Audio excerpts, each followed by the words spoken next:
Hola, muy buenas tardes. Estamos nuevamente para discutir problemas de hígado y hoy vamos a empezar a hablar de un tema o de temas que tienen que ver con lo que uno tiene en la práctica clínica habitual con los enfermos con hepatopatías crónicas, y es el tema de complicaciones en la cirrosis. De complicaciones en la cirrosis vamos a hablar 4 temas en realidad: es síndrome acítico edematoso,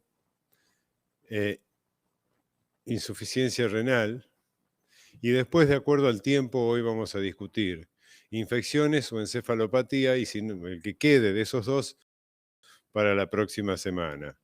Así que va a empezar a hablar la doctora Florencia Llamazato vas a hablar de síndrome ascítico edematoso, seguramente primero, Flor. Así que bueno, adelante, Flor. Y presten atención hoy porque las preguntas son jodidísimas, ¿eh? Gracias, doctor. Buenas tardes a todos. Vamos a empezar a hablar dentro de las complicaciones de la cirrosis del síndrome ascítico edematoso.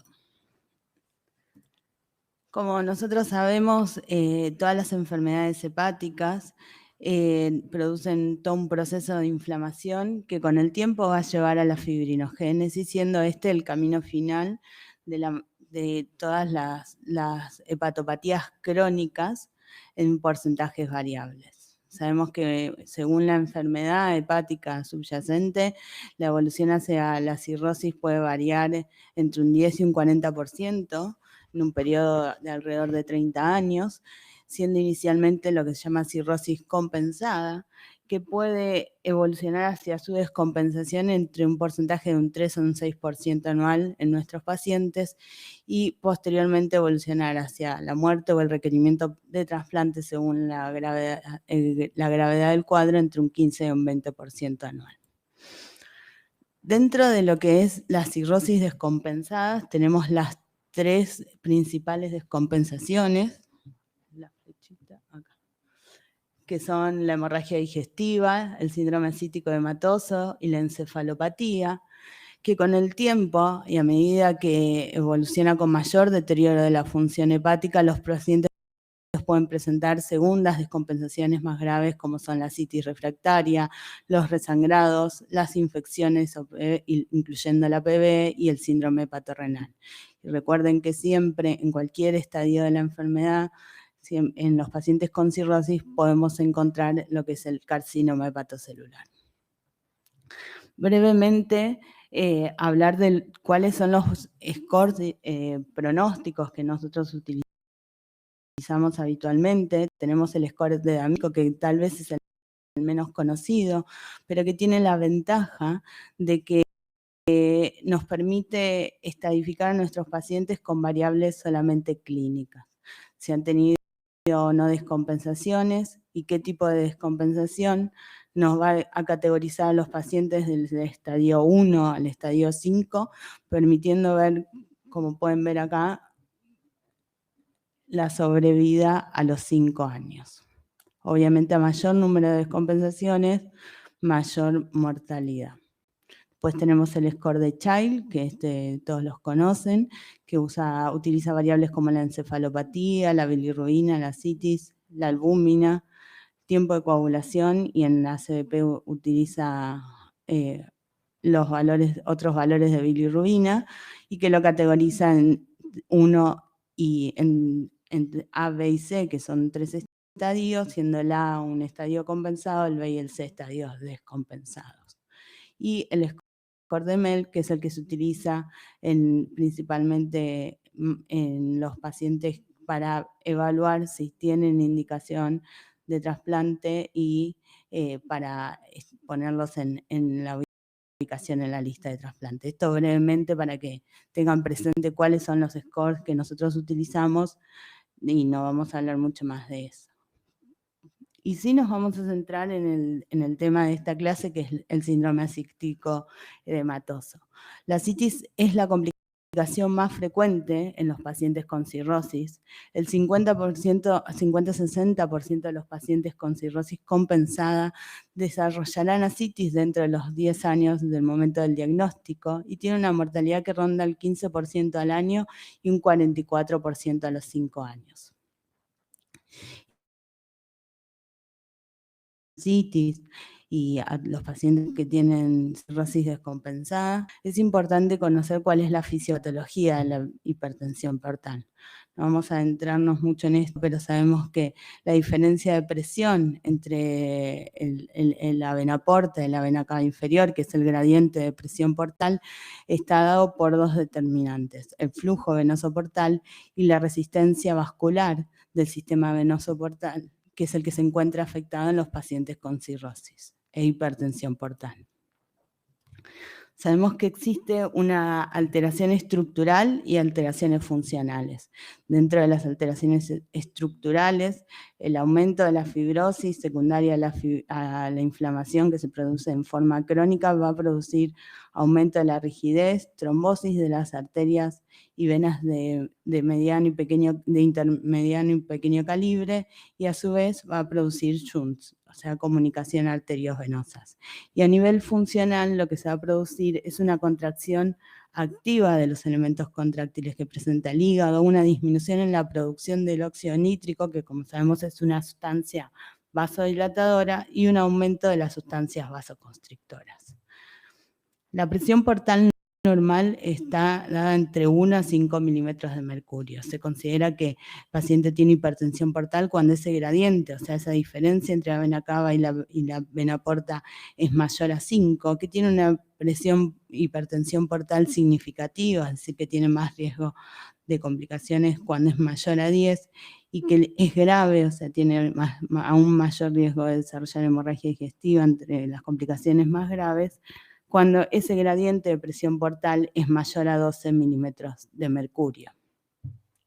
¿Y qué es lo que sucede? Como dijimos antes, hay cambios estructurales y funcionales. Dentro de los cambios estructurales, lo que sucede, ustedes saben que los sinusoides hepáticos tienen una alta permeabilidad habitualmente, y en los pacientes con cirrosis lo que se produce es una capilarización de los mismos, disminuyendo la permeabilidad vascular, y de esa manera aumenta la presión hidrostática a nivel portal. Por otro lado, en forma retrógrada, al aumentar la presión hidrostática a nivel del sistema porta, se va a producir un aumento de la presión hidrostática en los capilares esplácnicos. Y a su vez, esa vasodilatación, aumento de la presión arterial, presión hidrostática a nivel de los capilares esplácnicos, va a producir vasodilatación esplácnica arterial, que a su vez con la miocardiopatía que presentan los pacientes con cirrosis, la activación de sustancias vasodilatadoras como el óxido nítrico, la sustancia P, lo que va a producir es una hipovolemia efectiva, y esa hipovolemia efectiva va a estimular los vasoreceptores, que a su vez estimulan el sistema renina-angiotensina-aldosterona, que como sabemos está muy activado en los pacientes cirróticos, el sistema nervioso simpático, y va a estimular la secreción de DH, que va a llevar a la retención de agua y sodio. Y por otra parte, hoy se sabe que el aumento de la permeabilidad a nivel del tracto gastrointestinal que presentan los pacientes con cirrosis produce translocación bacteriana y liberación de citoquinas proinflamatorias que también colaboran a esa vasodilatación. Por eso que un aumento del flujo por el mecanismo que mencionamos recién y el aumento de resistencias que se produce por la fibrosis, existe a nivel de los capilares esplácnicos un aumento de la presión hidrostática que va a llevar a que comience a extravasarse el líquido a la cavidad peritoneal. Habitualmente el líquido que se extravasa tiene que ser reabsorbido por el sistema linfático. El sistema linfático tiene una capacidad media de reabsorción de 1.4 litros por día, y cuando esa extravasación excede ese valor, la cantidad de líquido que se filtra empieza a acumularse, y es así como se produce la ascitis que vemos en nuestros pacientes.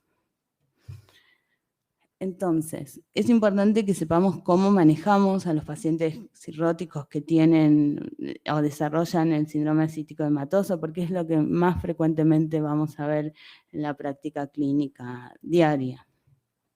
Y lo primero que tenemos que saber es que la paracentesis diagnóstica debe realizarse en todos los pacientes que presentan un primer episodio de ascitis. Es un método sensible para determinar la causa de esa ascitis, tiene bajo costo y tiene bajo riesgo de complicaciones, aún en los pacientes con cirrosis. Sabemos que se puede hacer en varios sitios, pero cuando se hace ciegas, lo más indicado es en el cuadrante inferior izquierdo, dado que no tenemos riesgo de dañar el apéndice, siempre fijándonos de lo que es la circulación colateral que los pacientes suelen tener a nivel de la pared abdominal. Es importante que tengan en cuenta que la corrección de la coagulación o la administración de plaquetas previa a la resección, ya sea una paracentesis diagnóstica o evacuadora, no está recomendada. Lo mencionamos más que nada porque la mayoría de los pacientes cirróticos que desarrollan ascitis tienen plaquetopenia y tienen alteración de la coagulación, y sepan que se pueden punzar sin corrección de ninguna de estas dos variables. ¿Y qué tenemos que evaluar en los pacientes con ascitis?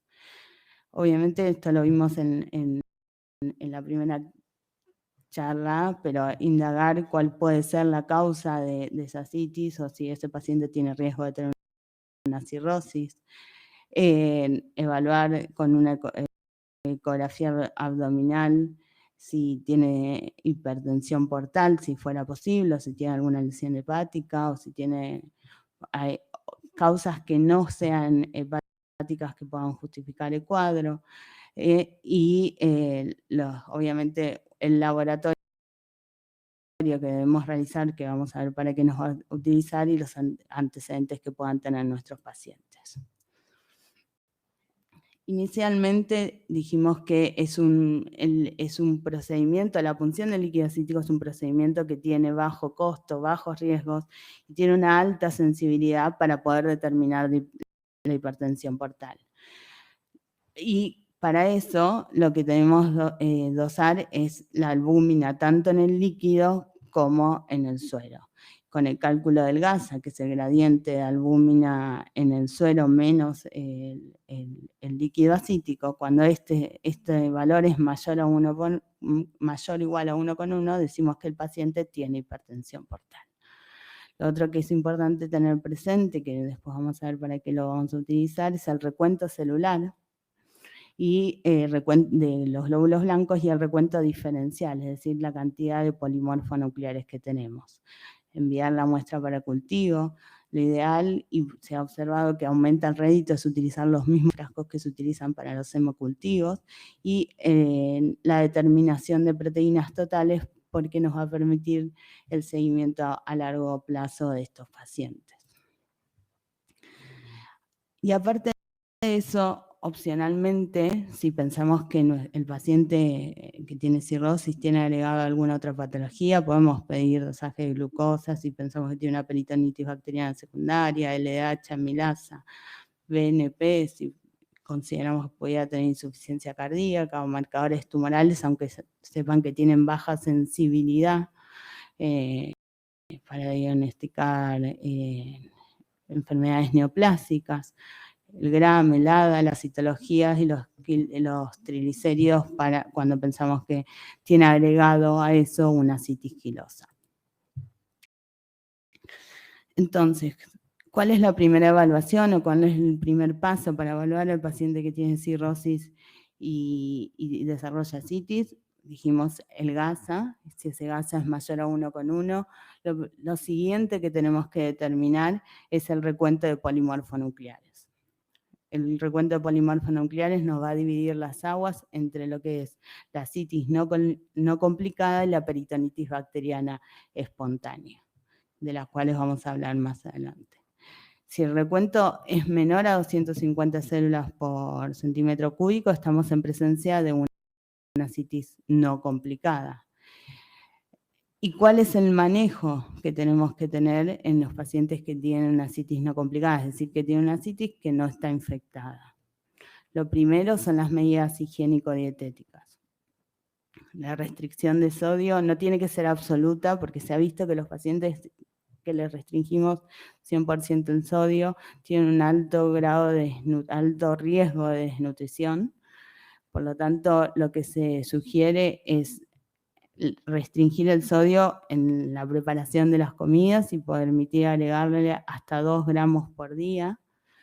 La abstinencia alcohólica en los pacientes que tienen una hepatopatía alcohol principalmente, pero en los otros pacientes también, ya que el proceso inflamatorio que produce el alcohol se ha observado que es una de las causas que permite retrogradar el gradiente de hipertensión portal.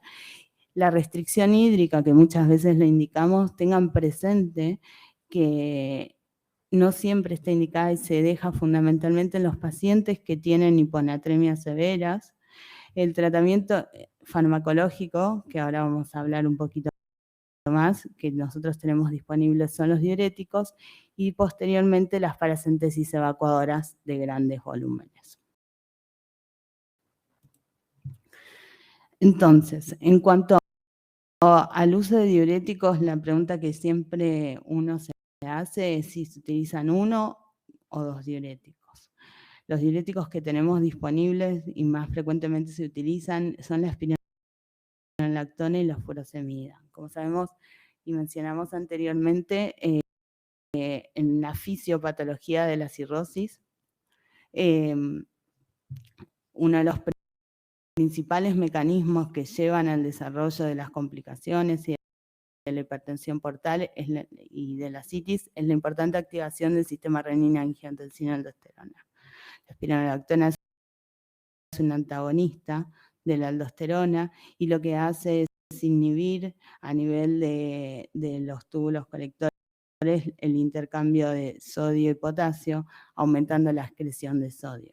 Entonces, de primera elección es la utilización de espironolactona por el mecanismo de acción que está directamente relacionado con la fisiopatología de la enfermedad, siendo la dosis máxima de este diurético de 400 miligramos día, a diferencia de lo que utilizan los cardiólogos que comienzan con 25 o 50 miligramos.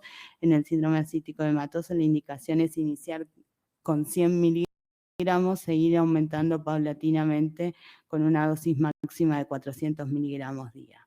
Pero tengan presente que el mecanismo de acción o el efecto de la espironolactona comienza a observarse entre los 3 a los 4 días, por lo cual el aumento se sugiere no realizarlo antes de los 7 días. En cuanto a la furosemida, saben que la furosemida es una droga que lo que hace es actúa a nivel de la asa de Henle y lo que hace es lavar la médula renal, disminuyendo de esa manera la reabsorción de sodio a nivel de los túbulos distales. Y inicialmente, dado que tiene se han observado que tiene mayor efectos adversos si se combina con la espironolactona, está recomendada solo en los casos de artritis refractaria recurrente o en los pacientes que están hospitalizados y que por ahí podemos tener un mejor control de la función renal. La espironolactona no se utiliza sola, sino que siempre tiene que estar acompañada la furosemida no se utiliza sola, sino que siempre se sugiere que esté acompañada de la espironolactona. Y tercer diurético que tenemos es el amiloride, que se utiliza en una dosis entre 10 a 40 miligramos, también con un aumento paulatino, en pacientes que tienen efectos secundarios a la espironolactona. El problema es que el amiloride hay que mandar a preparar porque no se consigue solo, o sea, vienen combinados porque es lo que usan los cardiólogos habitualmente. ¿Y cuáles son los efectos adversos que tenemos que considerar en los pacientes con síndrome ascítico hematoso, ascitis no complicada, que le iniciamos tratamiento con diuréticos? Primero la encefalopatía, como complicación del uso de diuréticos, la hipocalemia o la hipercalemia, ¿no? La hipocalemia está asociada más que nada a la furosemida y la hipercalemia al uso de espironolactona, las hiponatremias severas, pueden producir calambres por pérdidas de otros electrolitos, la ginecomastia asociada a la espironolactona y una complicación importante, y por eso habíamos mencionado que cuando se combinan los dos es importante también tener y considerar los controles de laboratorio, y que, como vamos a ver en la siguiente charla, tiene una alta mortalidad en los pacientes con cirrosis, es la injuria renal aguda. En cuanto al objetivo del tratamiento y qué es lo que se sugiere monitorizar, es la natriuresis y la disminución del peso. En aquellos pacientes que además de asitis tienen edemas, lo que se sugiere es que presenten un descenso entre 0,8 a 1 kilo por día, y en los que no tienen edemas, o sea, solamente tienen asitis, entre 0,5 a 0,7 kilos día.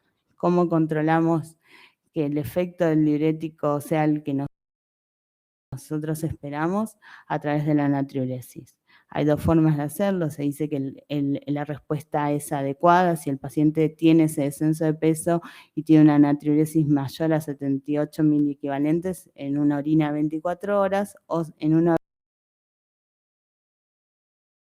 orina aislada si la relación sodio-potasio es menor a 1, es decir, que elimina más sodio que potasio por los mecanismos que anteriormente mencionamos. En el caso de, antes de entrar a esto, en el caso de que el paciente tenga una adecuada natriuresis, pero que no descienda de peso, lo que tenemos que investigar es qué es lo que está sucediendo con la ingesta de sodio. Probablemente en esos casos el paciente pueda estar ingiriendo una mayor cantidad de sodio que la recomendada, por eso no la excreción o el descenso de peso no es el deseado. Cuando no alcanzamos, si una vez que investigamos esto que les mencioné de lo que tiene que ver con la ingesta de sodio, el paciente no alcanza con las dosis iniciales la natriuresis adecuada y el descenso de peso que uno espera, lo que se sugiere es ahí sí ir aumentando primero la espironolactona cada 100 miligramos, pero siempre recuerden que hay que esperar 7 días a ver el efecto de la medicación. ¿Y cómo instauramos cada uno de los tratamientos? Hay una división que todos conocemos, que es del Club Internacional de la Asitis, que divide la asitis en 3 grados. El grado 1, que es aquella que solo es detectable por ecografía, es decir, una asitis leve. El grado 2 es la asitis que es moderada y semiológicamente es evidente. Y la asitis severa, que es la que se asocia a una importante distensión abdominal. Y según el grado de asitis que presenten nuestros pacientes, se sugiere instaurar las diferentes opciones terapéuticas que tenemos. En el caso de que el paciente tenga una asitis grado 1, o sea, asitis leve, lo primero que se sugiere es tomar medidas higiénico-dietéticas, es decir, lo que mencionamos antes, abstinencia alcohólica y disminuir la ingesta de sodio. Los pacientes que ya tienen una asitis que clínicamente es evidente, o sea, semiológicamente, a esos pacientes, lo mencionado anteriormente, se sugiere agregarle diuréticos, la espironolactona en primera instancia, seguido por la furosemida, si fuera necesario. Y en el caso de los pacientes que tienen asitis grado 3, es asitis severas con marcada distensión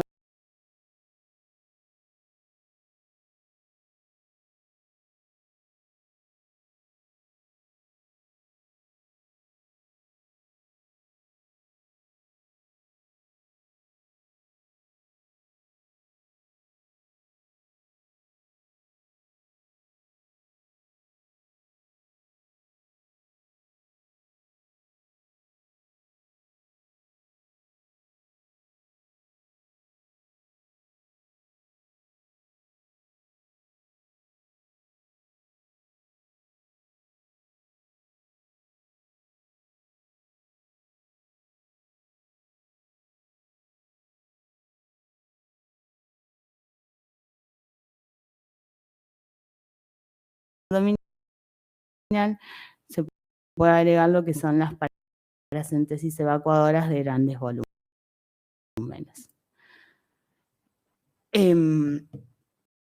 Esto es lo que dijimos recién, cómo los tratamos.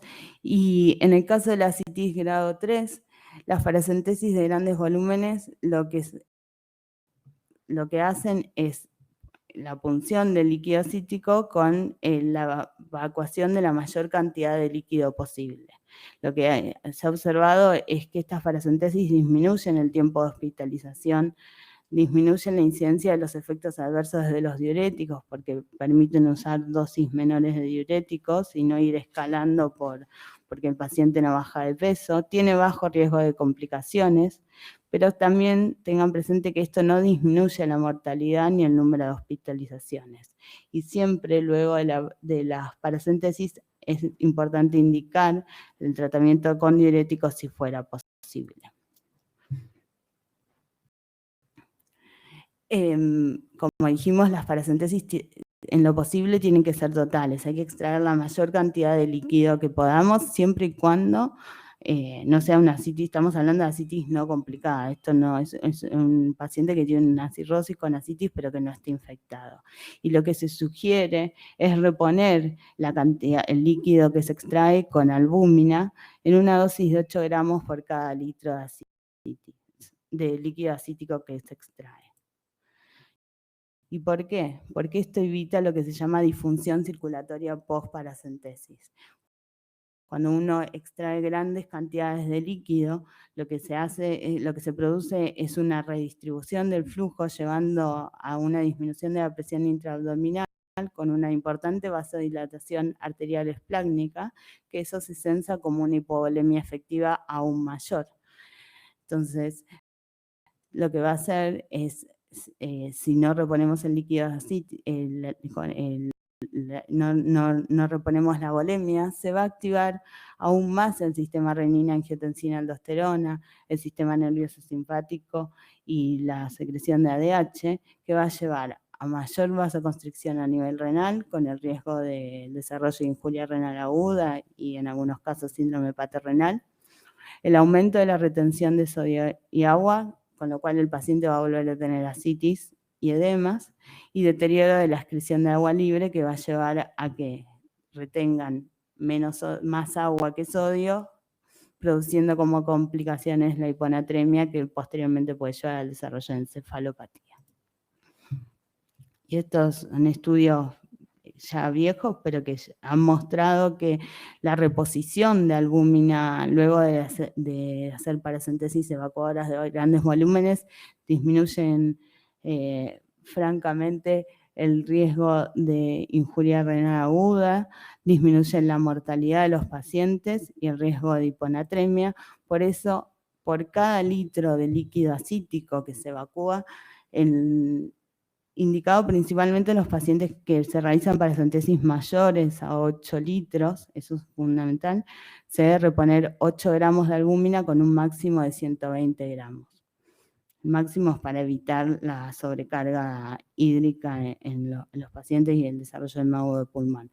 En los pacientes que sacan menos de 5 litros también, si está disponible, se sugiere la albúmina, pero si no podemos reponerlo con coloides o otras cosas, pero en los que tienen una paracentesis mayor a 5 litros es importante la reposición de albúmina, porque esto disminuye francamente la mortalidad, la hiponatremia y el desarrollo de disfunción circulatoria post-paracentesis.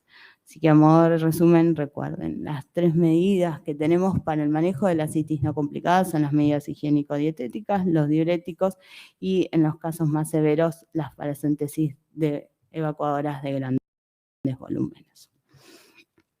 Ahora bien, si tenemos un paciente en el otro extremo, donde le hicimos el recuento de polimorfonucleares, y ese recuento es mayor a 200 células por centímetro cúbico, estamos ante una asitis complicada. Y esa complicación es lo que llamamos peritonitis bacteriana espontánea, que se diagnostica o se califica, el criterio es ese. El recuento de polimorfonucleares mayor a 250 centímetros cúbicos, sin esperar lo que pueden tardar el cultivo de ese líquido. Obviamente es una complicación de los pacientes que tienen asitis, y lo que es importante, y por eso el diagnóstico se basa en algo que es fácilmente accesible al momento de hacer las paracentesis diagnósticas, es que tiene una mortalidad mayor al 90% si no se trata precozmente, mientras que esa mortalidad baja a un 20% si instauramos el tratamiento lo antes posible. La prevalencia es del 10%, es alta en los pacientes internados, pero no es despreciable en los pacientes que vemos en forma ambulatoria, de entre 1 a un casi 4%. Y los gérmenes más comunes son los gérmenes de la cavidad abdominal, la Escherichia coli, la Klebsiella y en última instancia el estreptococo. Y el tratamiento que se sugiere para la peritonitis bacteriana espontánea son inicialmente 2. Y obviamente el tratamiento antibiótico, que como primera línea se sugiere la ceftriaxona en los pacientes ambulatorios y la piperacina tazobactam en los pacientes que están internados o pueden tener lo que se llama infecciones asociadas a los cuidados de la salud por un tiempo de 7 días, pero hoy por hoy lo que las guías dicen es que debemos conocer la epidemiología de la resistencia bacteriana que tenemos en nuestro medio y tratar de ajustar el tratamiento antibiótico al lugar donde nosotros estamos trabajando. Y por otra parte, otra vez aparece la albúmina. La indicación es administrar albúmina y ahora vamos a ver principalmente en qué momento, pero en una dosis de 1.5 gramos por kilo el primer día y 1 gramo por kilo el día 3.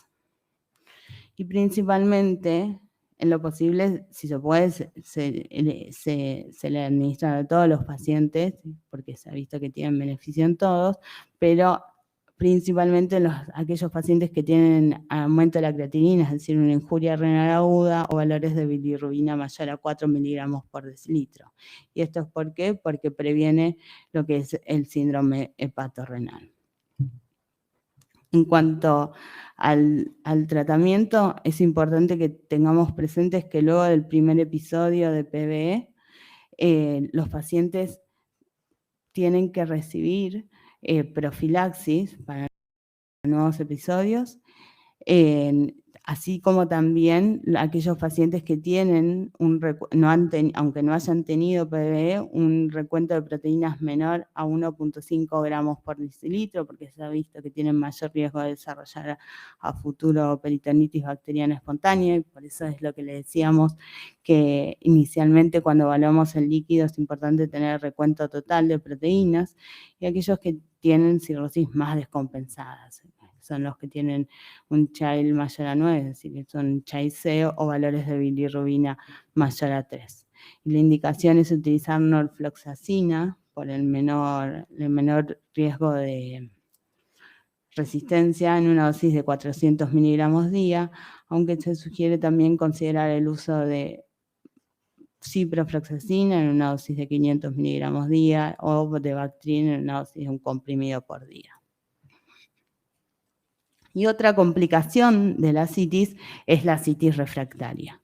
La ascitis refractaria es aquella ascitis que es o resistente a diuréticos, es decir, que no responde o recurre rápidamente luego de hacer la paracentesis, o las que son intratables con diuréticos, es decir, en aquellos pacientes que le iniciamos el tratamiento con diuréticos, pero que han desarrollado en el corto mediano plazo complicaciones severas, como la hiponatremia menor a 125 o hipercalemias severas, injuria renal aguda que no tengan otra causa, es decir, que sea secundaria al uso de diuréticos y no sea por infecciones, otras causas como vamos a ver más adelante, y lo mismo con la encefalopatía, una encefalopatía producida por hiponatremia, por uso de diuréticos por deshidratación y no por un cuadro infeccioso.